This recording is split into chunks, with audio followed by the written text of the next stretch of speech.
అందరికీ నమస్తే. ఈరోజు గాంధీ భవన్ లో ఉన్నాం. తుంగతుర్తి నియోజకవర్గానికి సంబంధించినటువంటి మందుల సామేల్ గారి వర్గం ఈ రోజు రావడం జరిగింది. అక్కడ గత కొన్ని రోజులుగా వివాదం నెలకొన్న విషయం అందరికీ తెలుసు. మరి దానిపైన అక్కడ ఏం జరుగుతోంది ఏందనే విషయము అక్కడ ఉన్నటువంటి అడగూరు సంబంధించినటువంటి నాయకులను అడిగి తెలుసుకుందాం. అన్న, ఏం జరుగుతుంది తుంగతుర్తి నియోజకవర్గంలో, ఏం జరుగుతుంది అసలు? అడగూరు మండలం అండి. నా పేరు మేకల పవన్, యూత్ కాంగ్రెస్ ఉపాధ్యక్షుడిని.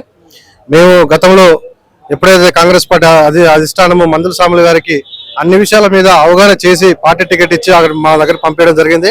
పంపించిన తర్వాతకి మేము ఎంతో కష్టపడి ఆర్గనైజేషన్ పార్టీ కోసం కష్టపడి మరి ఎవరైతే పార్టీ అధిష్టానం పంపించిన వ్యక్తి కాబట్టి గౌరవించాలనుకుని వారిని గౌరవించి మా హక్కును తెచ్చుకొని మేము మందుల సాములు గారిని భారీ మేయర్ తోటి దాదాపు 50,000 పైచలకు మేయర్ తోటి గెలిపించుకోవడం జరిగింది.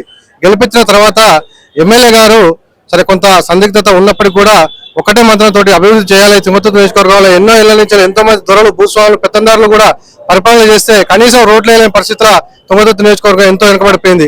అయినప్పటికీ కూడా మొన్న 10 సంవత్సరాల నుంచి గాదర్ కిషోర్ కుమార్ ఇసుక మీద కాన్సన్ట్రేషన్ పెట్టి నియోజకవర్గాన్ని గాలికి చేస్తే నేను మొదటగా బాగు చేయాల్సింది ఇసుకనే అని చెప్పేసి ఆయన గెలవంగానే నేను ఇసుక పని చేస్తానని చెప్పేసి మాట మీద నిలబడ్డ మొగోడు మొలగాడు ఈ తుంగతుర్తి టైగర్ మందుల సామేల్ గారు.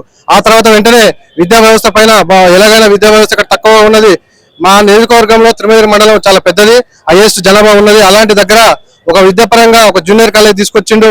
అలాగే తెలంగాణ రాష్ట్రంలో ఎంతో ప్రతిష్టాత్మకమైనటువంటి ఇంటిగ్రేటెడ్ స్కూల్స్ అయితేనేమి మా దగ్గర పెట్టడం జరిగింది. మా నియోజకవర్గానికి ఒకటి తీసుకురావడం జరిగింది. అది కూడా ముఖ్యమంత్రి గారితో వారికి సన్నిహితం ఉపయోగించుకొని మొత్తానికి వాటెవర్ ఏమైనా కానివ్వండి మా నియోజకవర్గం అభివృద్ధి చేయాలని చెప్పేసి మందుల సామేల్ గారు చాలా ప్రాధాన్యపడుతున్నాడు. అధిష్టానంతో కూడా చర్చలు చేస్తా ఉన్నాడు.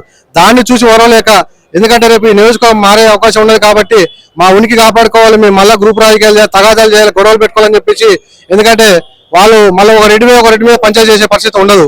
కాబట్టి మందుల సామేల్ ఒక దళితుడు, ఆయన అయితే అలకకున్నాడు కాబట్టి కావాలని చెప్పేసి కుట్రపూరితంగా వీళ్ళందరూ గొడవలు చేస్తా ఉన్నారు. మేమందరూ అది సహిస్తలేమో.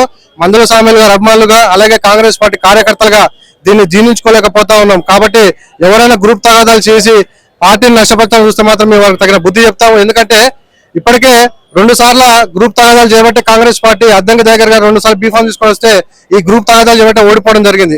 అయినా కూడా మారకపోతే మరి ఫలితం ఉండదు. రాబోయే రోజుల్లో పార్టీకి పరాభవం తప్పదు. కాబట్టి దయచేసి ఇప్పటికైనా ఈ మీడియా తరముగా, ఈ కామన్ మీడియా తరపు నుంచి మీరు రిక్వెస్ట్ చేస్తా ఉన్నాం, అందరం కలిసి పనిచేద్దని, మన ఎమ్మెల్యే గారిని గౌరవించుకుందని, మనం ముందుకు పోదని, మన నియోజకవర్గాన్ని అభివృద్ధి చేసుకుందని చెప్పేసి మీ అందరూ కూడా తెలియజేస్తా ఉన్నాం.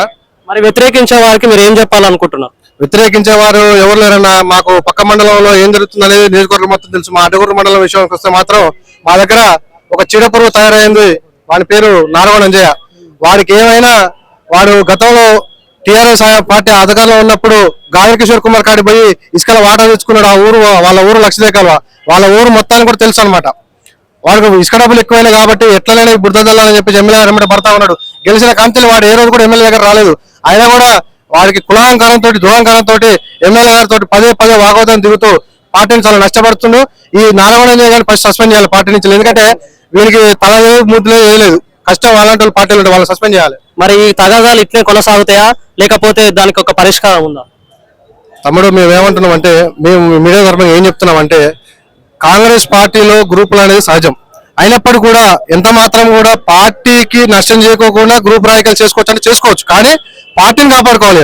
అసలు పార్టీ ఉనికే కష్టమవుతున్నప్పుడు నువ్వు గాంధీ భవన్ ముందుకు వచ్చావు, లేకపోతే ఇంకెక్కడికి పోయి పార్టీ అధిష్టానం కాడికి పోయి మనం పంచాయతీ చేస్తే ప్రజల ముందట, నలుగురు ముందట నవ్వుల పాలే మనమే. కాబట్టి దయచేసి మీడియా తరపు నుంచి రిక్వెస్ట్ చేస్తా ఉన్నా, అందరం కలిసి ఉందని, ఎమ్మెల్యే గారిని కాపాడుకుందని, రాబోయే ఏ ఎలక్షన్ అయినా సరే మనం కార్యకర్తలుగా పదవులు తెచ్చుకొని మన పార్టీ అధికారం తీసుకొచ్చి ప్రజలకు మంచి చేద్దాం. థ్యాంక్ యూ అన్న. ఓకే అన్న, థ్యాంక్ యూ. ఇది వీళ్ళు చెప్తున్నటువంటి మాట. దళితుడని ఆయనని అణిచివేయాలని చూస్తా ఉన్నారు. అక్కడ ఉన్నటువంటి గ్రూపులు ఆయన తొక్కాలని చూస్తున్నారు. అవన్నీ తగ్గించుకోవాలి, పార్టీని ముందు తీసుకోవాలని ఆయన చెప్పడం జరుగుతుంది. Thank you. చూస్తూనే ఉండండి మన కాందాన్ మీడియా.